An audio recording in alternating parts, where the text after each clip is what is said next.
Осенний ветер гнал пожелтевшие листья по пустынным улицам, когда Елена стояла у панорамного окна их роскошного особняка, наблюдая за тем, как природа готовится к зимнему сну. Тяжелые свинцовые облака нависали над городом, предвещая очередной затяжной дождь. В свои 38 лет она сохранила природную красоту: каштановые волосы с легкой рыжиной, выразительные зеленые глаза, стройная фигура. Но годы жизни с Олегом оставили свой след, в уголках глаз появились едва заметные морщинки, а в глубине зрачков затаилась настороженность загнанного животного. Их дом, построенный в стиле современного минимализма, всегда казался ей золотой клеткой.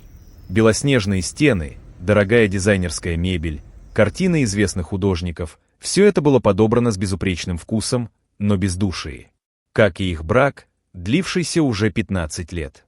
«Ты опять не проследила за доставкой вина». Голос Олега, ворвавшегося в дом, был пропитан презрением. «Я же просил тебя лично проконтролировать, чтобы привезли именно Шато Марго 1982 года». Елена медленно повернулась к мужу. В свои 45 он выглядел безупречно, высокий, подтянутый, с легкой сединой на висках, которая только добавляла ему шарма. Безупречно сшитый костюм от известного итальянского дизайнера подчеркивал атлетическое телосложение. Но его серые глаза были холодные, как арктический лед. «Я позвонила в винный дом», — спокойно ответила Елена. «Они сообщили, что такой винтаж сейчас невозможно достать. Я заказала 1983 год». Олег раздраженно бросил портфель из тисненной кожи на белоснежный диван. Его походка, обычно уверенная и размеренная, сейчас выдавала внутреннее напряжение. Он подошел к бару из темного дерева, достал хрустальный графин и налил себе виски, даже не взглянув на жену. «Ты прекрасно знаешь, что сегодня на ужин придет Джеймс Холдер. Этот человек разбирается в винах лучше, чем кто-либо другой. И ты думаешь, что можно просто так подменить год?» За окном начал накрапывать дождь, капли медленно стекали по стеклу, создавая причудливые узоры. Елена наблюдала за ними, чувствуя, как внутри нарастает холодная решимость. Каждое оскорбление, каждый презрительный взгляд мужа за эти годы складывались в копилку ее тихой ярости.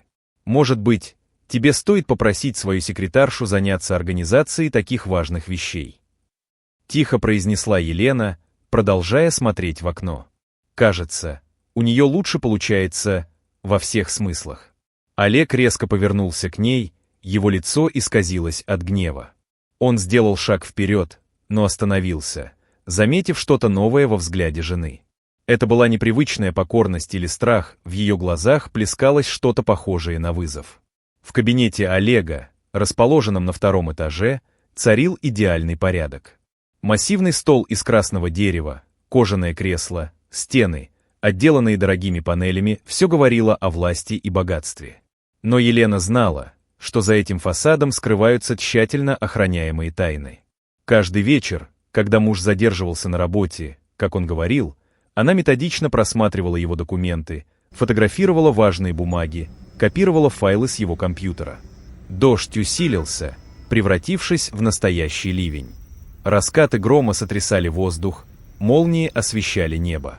Елена сидела в своей комнате, просматривая очередную порцию документов. Ее руки дрожали, но не от страха, от предвкушения. В этих бумагах она нашла именно то, что искала последние месяцы — доказательства масштабных финансовых махинаций Олега. На следующее утро она отправила первый анонимный пакет документов в налоговую службу. Второй комплект ушел в прокуратуру. Третий — к конкурентам Олега. Она действовала методично, как хирург, делающий точные надрезы. Каждый удар был рассчитан так, чтобы нанести максимальный урон его империи. «Дорогой, у тебя все в порядке?» — спросила она через неделю, заметив, как он нервно просматривает документы за завтраком. «Ты какой-то напряженный в последнее время». Олег поднял на нее воспаленные от недосыпа глаза. Его обычно безупречный вид потерял лоск, галстук был слегка перекошен, на рубашке виднелась складка, которую он раньше никогда бы не допустил. «Все нормально», — огрызнулся он. «Занимайся своими делами». Но все было далеко не нормально. Налоговые проверки следовали одна за другой. Клиенты, получившие анонимные письма с доказательствами махинаций, начали разрывать контракты. Конкуренты, вооруженные инсайдерской информацией, наносили удар за ударом.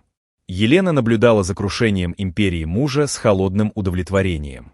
Она видела, как его любовница, молодая модель по имени Вероника, начала все реже появляться в городе. Видела, как исчезают дорогие подарки, как отменяются роскошные путешествия. «Ты не можешь так со мной поступать!» Кричала Вероника в телефон, когда Елена, случайно, оказалась рядом с рестораном, где у той была встреча с Олегом. «Я привыкла к определенному образу жизни. Либо ты решаешь свои проблемы, либо мы расстаемся». Через месяц Вероника исчезла из жизни Олега, оставив после себя лишь СМС-сообщение: «Прощай, неудачник.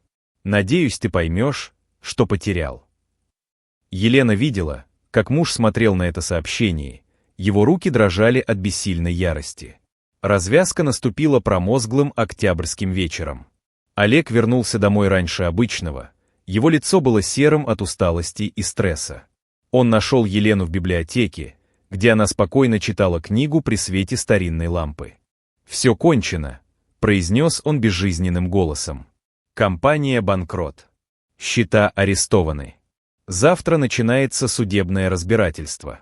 Елена медленно закрыла книгу и подняла на него взгляд. В этот момент что-то в ее глазах заставило его замереть.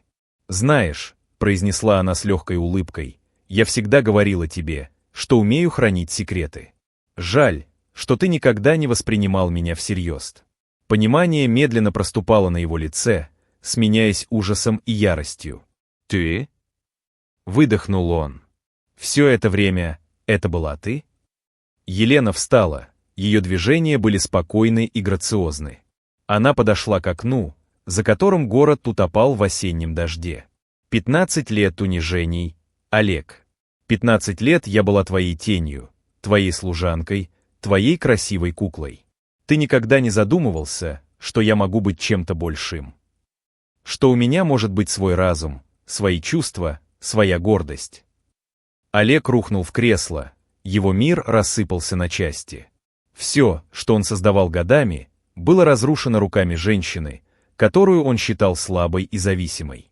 «Я любил тебя», — прошептал он. «Нет», — покачала головой Елена. «Ты любил свое отражение в зеркале. Ты любил власть над другими. Ты любил унижать тех, кто слабее. Но теперь ты сам стал слабым, Олег. И знаешь что? Я не испытываю к тебе даже ненависти. Только жалость». Она прошла мимо него к двери, где уже стоял собранный чемодан. Остановилась на пороге, в последний раз оглянувшись на человека, который 15 лет был центром ее вселенной. «Прощай, Олег. Надеюсь, ты найдешь в себе силы начать все сначала. И, может быть, в следующий раз ты научишься ценить тех, кто рядом с тобой». Дверь тихо закрылась за ней. Олег остался один в огромном пустом доме, слушая, как капли дождя барабанят по стеклу. Его империя рухнула, его любовница ушла, его жена оказалась его палачом. И впервые в жизни он по-настоящему понял, что значит быть одиноким. А Елена шла по мокрой улице, чувствуя, как дождь смывает последние следы ее прошлой жизни. Она была свободна. И впереди ее ждал новый день, новая жизнь, новая она сама. Женщина, которая наконец-то нашла свою силу и свой путь.